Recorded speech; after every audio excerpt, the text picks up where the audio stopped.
Welcome back. Our political insiders are here. Republican State Senator Jim Merritt, Democrat Jamar Cobb-Denard, and Mary Beth Schneider, formerly of the Indy Star. Thanks for being here. Sure. Amazon, a lot of talk about Indy being in the top 20. What role is Indianapolis's bid playing in shaping policy at the State House? We heard about the ban on light rail.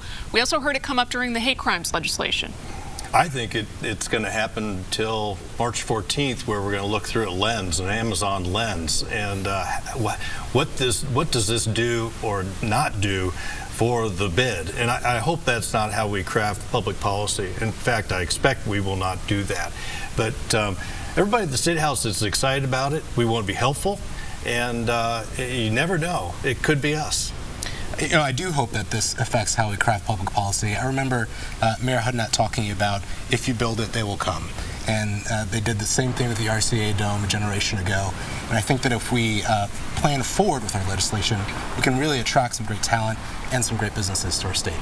I hope we do get it, but whether we do or not, I think it will drive some of the debate, because if we don't get it, I think people will be looking back, what were the drawbacks for Indianapolis? And apparently public transportation may be one of them. And so it might spur the city and the state to start thinking of the things that large companies, especially tech companies, want to see.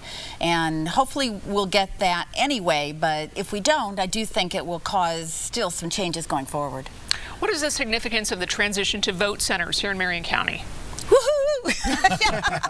No, I think this day and age, I think it's great that you don't, you're going to pick up your kids from daycare. There's a voting place right there. You can go there. You don't have to get home, get everybody in, then go try to get to your polling place by 6 o'clock. So short of extending the hours, which I think we ought to do too, this is a good step. Melissa Thompson said this very well: security, innovation, and access. I've been a precinct committeeman for years, and I remember seeing angry voters storming out of their polls because they were at the wrong location.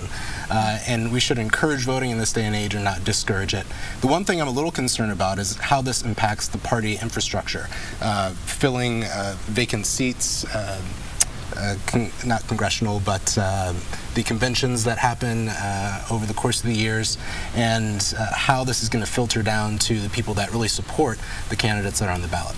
Well, it's going to be convenience. As chair of the party, I'm so pleased about it, and I'm also pleased that it's a bipartisan project, and we all agree that voting needs to be convenient, it needs to be simple, and we need to use the technology that is at hand. And I'm very happy about it, and 300 locations, and if you work downtown, you can vote downtown, and or out in the suburbs. So it's I look for many more people to vote in the primary in 2019, and I think that's a very good thing. Well, let's talk a little bit about the deal to end the government shutdown. We saw a lot of action in the last week or so. Was it a good deal? Are we back in the same place come February 8th? Personally, I think we're probably back in the same place, and this isn't good, I don't think, for the country. Shutdowns are definitely not good for the country. It hurts economically even when they're short. Plus, this is no way, frankly, to run a government. 3-week funding, I think they need to get their act together and have a real budget process. There has been no budget resolution passed for, is it 3 years now? Long time. This is again, and it's a bipartisan problem. They need to fix it. What this did was put Dreamers back on top of mindshare and back on top of the conversation in Congress.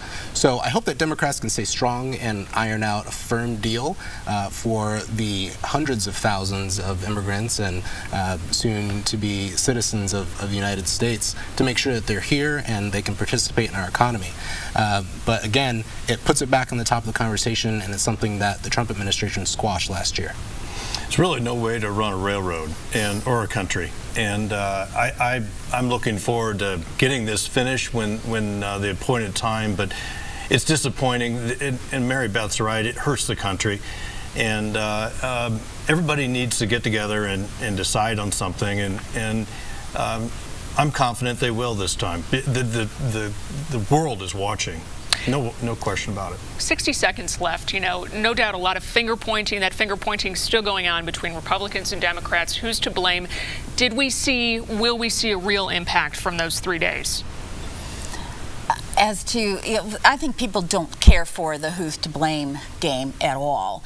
I do think that part of the problem is you see too often now in Congress where it's a closed group behind closed doors meeting to try to resolve it instead of following regular order and the process. In the House, there should be no decision that you can only pass a bill if it has a majority of the majority. They're there to represent nearly half of America, the minority. Those votes ought to count too. It ought to be that the two sides come together. Nobody's going to get everything they want.